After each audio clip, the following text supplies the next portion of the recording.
What's going on, y'all? We back on another episode of the world famous Passive Mindset with Shed Walker. So how you doing today, Mr. Shed Walker? I'm good. All right, I got 10 quick hitters for you. You let me know how you feel. Just be honest with us. You know we like what you're doing, so keep it going. Are you ready? Always. All right. So you're a pretty philosophical man yourself. So I need to ask you. Give me what it means to be a dad. What defines a dad? What defines a father? And what are some prerequisites to being called a man? Well, I think the dad and the father's individual of thinking. But let's just separate the two between what I would say a father is. To me, a father is a man who's involved in his child's life. See, when you become a father, this is according to who you've been a father to. Now, to your biological children, some would say, that's my dad. That's when he ain't doing nothing. He my father when he in the house with me. He don't have to be in the house with you to be your father. That's first of all. Second of all, to be a father is a man who can comfort, give knowledge to, who can discipline, who can provide, who can take care when they're sick, those who understand it is not only the mama's job. So let's just say, for instance, the mama and the father was to separate. The father must assume the same duties he was doing when he was in the hospital. A father ain't gonna say, well, you do it, you got him, you know. A real father will continue being a daddy. See, a dad and father could fall up under the same title. Only what makes us a dad is somebody who just had the child and no longer do for the child. A father gonna always think about that child 24/7. He gonna go to ball games. He gonna go to PTO meetings. He gonna go visit the child when the child's sick. He will have communication with the mama and say if it's him and the mama ain't together. He asked the mama, could I at least come see my child when he's sick? Not just call, hey, I want to come see my child. Now let's say him and the mama ain't on the same page. He would still make that call. Now, say if they on a good page, he would be able to go over there, visit, sit down with the child, get him a little juice, take him some soup, some Gatorade, whatever. A father always gonna be a man to the child. So it's good to be a father. However, say if you're a dad, what makes a man become a dad? First of all, he have to biologically produce the child. Now, after you biologically produce the child, don't pay child support and think that's it. That's what make a dad. Oh, I pay child support. And when he see his son in public, my son, are you going to see him? Are you going to get him? Are you spending time with him? Are you having conversations with him? Are you taking him out to eat? Or if the mama call you and say, I gotta work late, could you go pick him up from school and keep him tonight? I'll get him tomorrow. Don't you ever ask, or what you gonna be doing? Why I got, she ain't asked you that. She asked you, would you go get him? If you can't do that, you back to being a dad. Be a father always. Never be a dad. Okay, let's put the last part. About what are some prerequisites to being called a man? Well,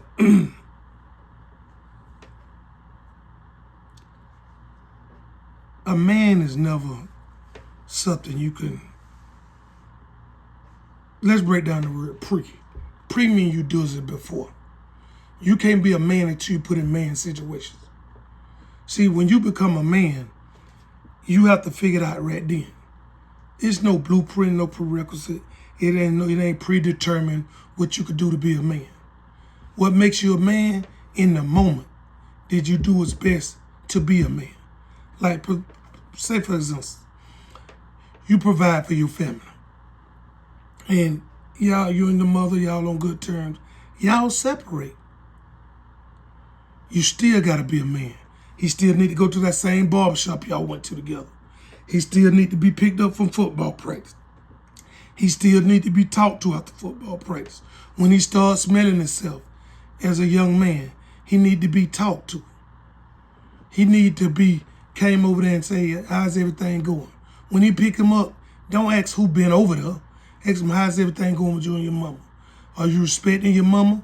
You doing your chores like your mama tell you? You know what you're supposed to be doing. I shouldn't have to hear nothing bad about you. But you got so many men that the mothers have to tell them, you need to pick up your... No. When he was in the household, he was doing it. So why she got to remind you? You knew everything for the first 5 years y'all together. Why you dumb now? You ain't dumb. You really want that woman back. So be a man before you become manhood. See, manhood is what you do after you become a man. Okay, I like that response.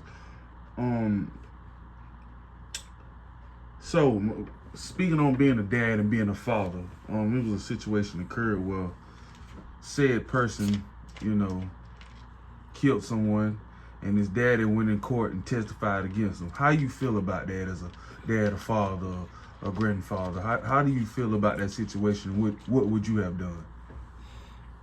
If a young man killed a man, and his father, when he testified against him, I think he lost the rights of being a father right there. Because if your child go kill somebody, and not defending yourself, but just literally killed for no reason, you as a father should detach yourself from your child. Because anybody go around just killing, they animalistic, they're no human. Why would I kill just to kill you? If I'm gonna kill you, I should have a reason to kill you. So right then, you lost, to me, anybody who's a killer for no reason now, I think it's no longer should be in society. I even say go for this. I think your parents should turn their back on you. Because to kill a person for no reason, that's crazy. Right then, that moment, I even give you a piece of advice.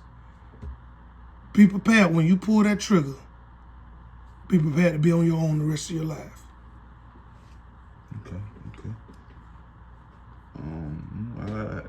That's interesting. So, Mr. Walker, is it easier for you to remember your worst day or your best day, and why? It's easy to remember my worst day. Best day is not a word, in my opinion, because you have so many good days. You have so many bad days, but you only have one worst day. See, because when it comes to worst day, it's something that won't remove out your mind. Me personally, my worst day of my life that ever happened to me, I wasn't even involved in it. My brother, he was doing some illegal things. We're not going to get into it. But he was a drug dealer. And upon selling these drugs, the drug squad came to our house. And they was sitting on the porch. And I was getting in from school, so I walked up on the porch. And one of the agents said to my grandma, Miss Trask, we got a warrant right here. We could go in your house. I said, where's your brother at? Where's his brother at? He said, I don't know. She said, I don't know. She was telling the truth. She didn't know where he was out there slanging drugs. She said, they asked, do you know how to get contact? He said, yeah. She said, you might want to get in contact with him. If not, we're going to search this house. My grandma was oblivious to the law. She didn't know nothing about the law. She didn't know how it worked. So she called him up. He came on over there. When he came in, he just put his hand behind his back, fell to his knees. When he fell to his knees, he told him, take me, whatever in the house is mine. So they put him in handcuffs. He told him, he said, hold on before you take me. He told my grandma, he said, I'll never come back to this house again in the day of my life. She said, why, baby? You can come on, you get ready. He said, no, I can't. He said, because if they do something to you and search you like they search some of these women in the streets, I'll kill you. He told the drug squad, that was right there. The worst part about it, because they arrested him. The worst part of my grandma didn't understand why he would never come back home. He realized how much it meant to him that his grandma have a peace of mind because she was a hard-working woman. She didn't believe in no illegal activities. So he wanted to make sure they didn't bother. So that was the worst day of my life. Out of all bad things happening to me, that's the worst day of my life. When my grandmama had to hear her grandson say he'll never return home for her safety.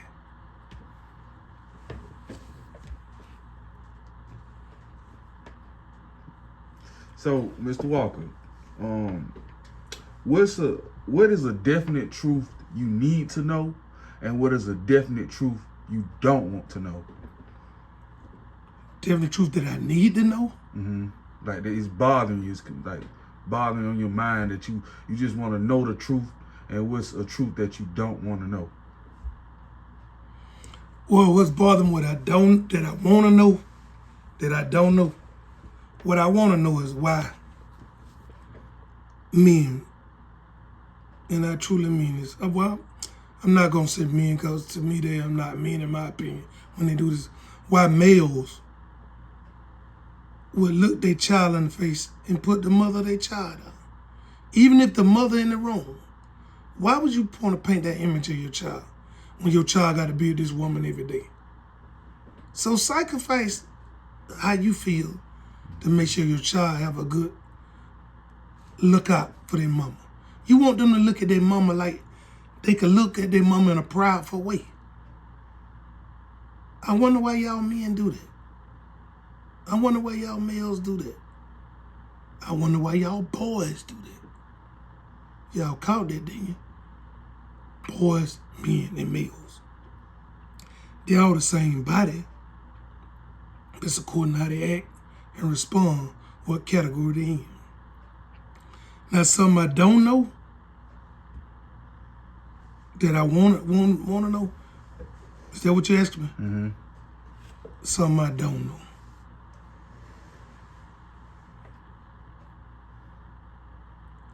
I don't know why. And I mean this from the bottom of my heart. I don't know why white women can't look a white man in his eye and tell him I was wrong. He or she didn't do that. I always want to know that. If you did something wrong, why would you let somebody's life, freedom, or livelihood be left at stake because of something you did wrong? All you got to do is tell the truth. See, it's a rap song by the Good Amore. It said, you don't want to know the truth, so I'm going to lie to you. Make it sound fly to you. See, anybody can lie. Anybody can recover. But can you tell the truth? Can you get somebody out of trouble? See, don't wait till they're dead and say, I shouldn't have did that. I got him killed. You knew it was wrong when you were telling the lie. So let's stop it. Wise words, Mr. Walker, wise words. What is more important to you? Money and power or respect and power? Well, let me say this before I answer that. Let's eliminate the word power. Power means you're over somebody. I don't believe being over nobody. Anytime you got power, that means you could control what a person's outcome is. I don't want to control people's outcome, and I don't want nobody controlling my outcome. But if I had to answer your question, it'll be respect and power. See, when you get respect, it holds a lot of weight. Why you think some people could walk up to your mama and say, hey, Miss Such and Such? That's Miss Such and Such. Because she carrying herself in a manner respectful. Why you think your grandmama can be 80 years old and she tell another lady that's 87, yes, ma'am. You wonder, my grandma just as old as she is. Respect. See, when you can respect your elders in all forms and fashion, you got power more than anybody you can say. I don't want power. I don't want to be in nobody. I don't want no control nobody's life. But I would say respect and power, because respect goes a long way. See, y'all my sons and my daughter. I could respect if y'all say I don't want to have nothing else to do with you, because that's how y'all feel. But I don't want y'all to feel like, man, I don't want to deal with my daddy, but I need this for my daddy. That's what a lot of people do. When they feel you need them for something, or they helping you with something, they could take it away from you. That's power. I want my children, or any other child, any other human being, to be able to be respectful and respected. Okay, Mr. Walker. I like that viewpoint. So earlier you stated that, well, it's assumed that you was raised mostly by your grandparents, your grandma heavily. So I have a question. Mm-hmm. As a grandchild, and you having grandchildren, are you more defined by your kids or your grandchildren? The grandkids. See, the reason you can't be defined as a parent is because when you're a parent, the first thing you do is figuring it out. Say, for instance, you take a young man or a young lady, their first child, you know what happens to their first child? They mean absolutely nothing. Until the child get about 2 or 3 years old. You know why? Because remember, when you first had your first child, whether it's you or anybody else, you know the first thing they say is, let me tell you how to hold that baby. You ain't got his neck right. They taking over your child. Right. You know what happened when you had that second child? They don't give you no advice. Because they done told you all the advice they could give you. And you done learned everything you need to learn.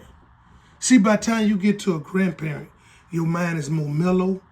You think before you react.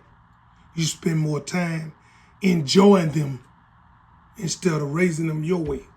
Because you have to keep in mind, if both parents are in the same house, they raised this way, and when they go visit the opposite parent, they got to switch their mind to, now I got to go follow these set of rules. But I learned as a father the hard way. And I can say, I'm thankful that my children had 2 mothers in their lives that was excellent to them. Even though at times me and their mothers didn't have good relationships, but I never had problems out their mamas. So, am I blessed for that? Am I thankful for that? Yes, of course I am. But I think I learned more as a grandchild than anything. So, I was proud to be a father, but as a young father, I didn't do it right. But I learned to do better with my grandkids. Okay, to further that point, what's one, if your grandchildren and great-grandchildren was only left one lesson, and one lesson only from their grandfather, great-grandfather, what lesson would that be that you want to instill in them? Don't assume you know what I'm going to say. Don't assume you know what I would do. Don't assume that I won't do what you might want done.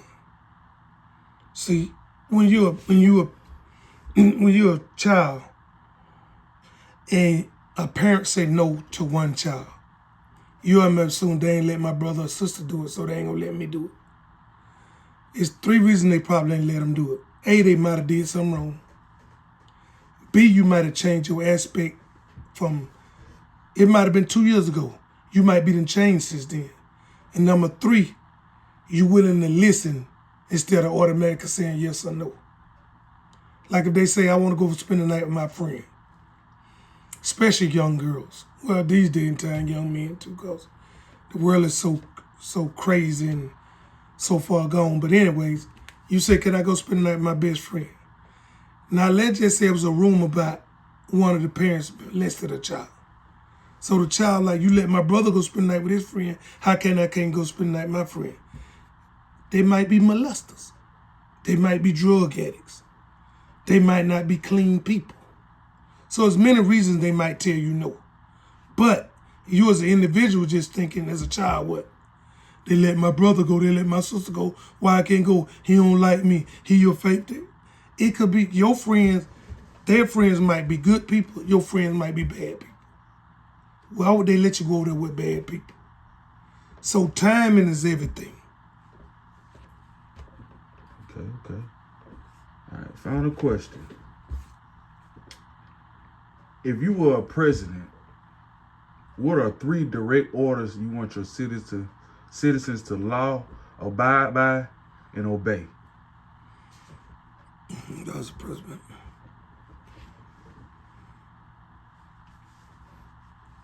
I want my police officers to abide by the rules that was meant for be the law of the land.